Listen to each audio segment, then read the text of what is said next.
আসসালামু আলাইকুম। আজকে গোলাপজাম মিষ্টি তৈরি করে দেখাচ্ছি। চলুন দেখে নিই কী কী লাগছে।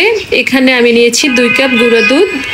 যেহেতু গুঁড়া দুধ দিয়ে এই মিষ্টিটা তৈরি করব, 2টা ডিম ফাটিয়ে নিয়েছি। সুজি নিয়েছি 2 টেবিল চামচ পরিমাণ।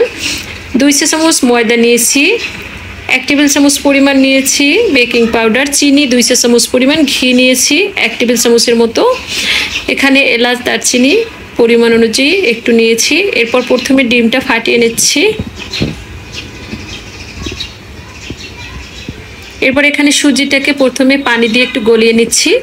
তো দেখতেই পাচ্ছেন এখানে আমি 2 চা চামচ পরিমাণ সুজিতে একটু 2 চা চামচের মতো পানি দিয়ে দিচ্ছি, যেন মাখা মাখা আঠালো হয়ে যায়, খুব বেশি যেন পাতলা না হয় সেদিকটা খেয়াল রাখবেন। এরপর এটা কিছুক্ষণের জন্য রেখে দিচ্ছি। 5 থেকে 10 মিনিট পর ফিরে আসলাম। এই পর্যায়ে আমি দিয়ে দিচ্ছি যে গুঁড়া দুধটা রেখেছিলাম, সাথে বেকিং পাউডার, চিনি দিয়ে দিচ্ছি, দিয়ে দিচ্ছি ময়দা। এরপরে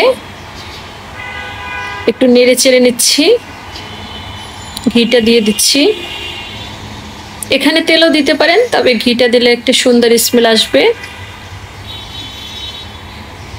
এরপরে দিয়ে দিচ্ছি এখানে যে ফাটানো ডিম আছে। তো ডিমটা পুরোটা দিবেন না, ঠিক যতটুকু দরকার দিয়ে দেখবেন, কারণ এই ডিমটা দিয়ে আমি মিষ্টিগুলো তৈরি করব। এখানে এক্সট্রা কোনো পানি ইউজ করব না।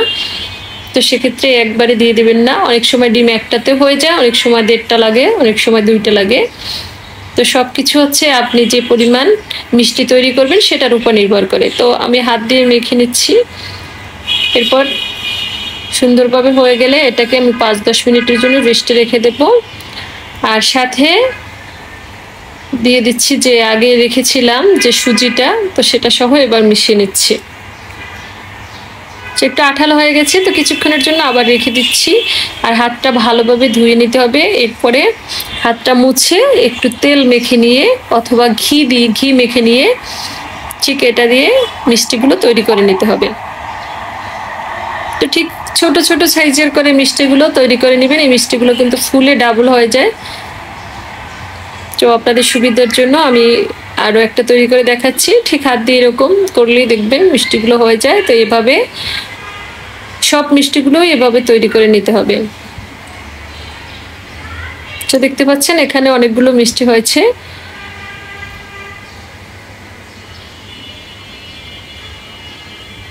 এরপর এগুলো সব আমি কিছু ছোট বড় মিক্সড করে আর কি তৈরি করেছি। এরপর শিরায় দেবো। শিরে দেওয়ার জন্য এখানে 2 কাপ চিনি দিয়ে দিচ্ছি। 2 কাপ চিনিতে আমি 4 কাপ পানি দিয়ে দেবো। পানিটা অবশ্যই মেপে হিসেব করে দিবেন, আর চিনিটাও ঠিকভাবে, তাহলে সব কিছু ভালোভাবে হবে। এরপর এলাচ দারচিনি 1-2টা করে আর কি দিয়ে দিচ্ছি। এটা জাস্ট সুন্দর একটা স্মেল আসবে। খুব ভালোভাবে চিনিটা গলা পর্যন্ত জাল করতে থাকবো। যখন একটু বলক এসে যাবে ঠিক সেই পর্যায়ে কিন্তু একটু লেবুর রস দিয়ে দিচ্ছি, যাতে আঠালো হয়ে না যায়।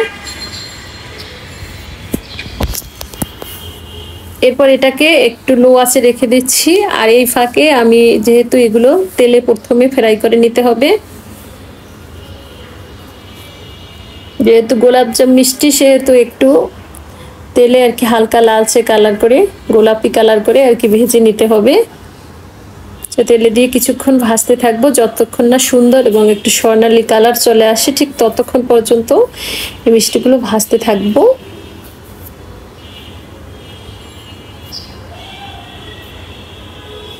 তো ভাজতে ভাজতে কিছুক্ষণ পর দেখবেন কালার চলে আসছে।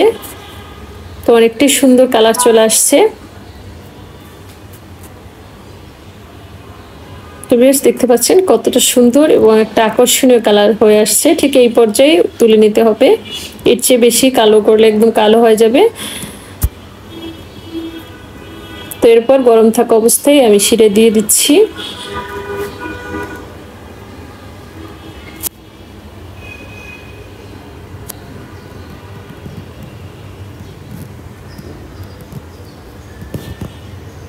তো শিরে দেওয়ার পরে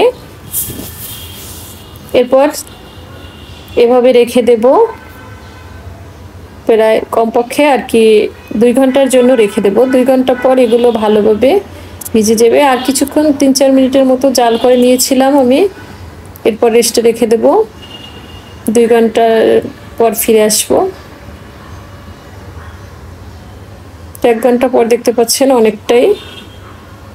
তো 2 ঘন্টা পর আরো ভালোভাবে এটা ভিতরে ঢুকে যাবে। তো এবার পরিবেশন করার পালা। এবার উঠিয়ে একটু পরিবেশন করে দেখাচ্ছি। তো দেখতেই পাচ্ছেন কতটা সুন্দর হয়েছে। আশা করছি রেসিপিটি ভালো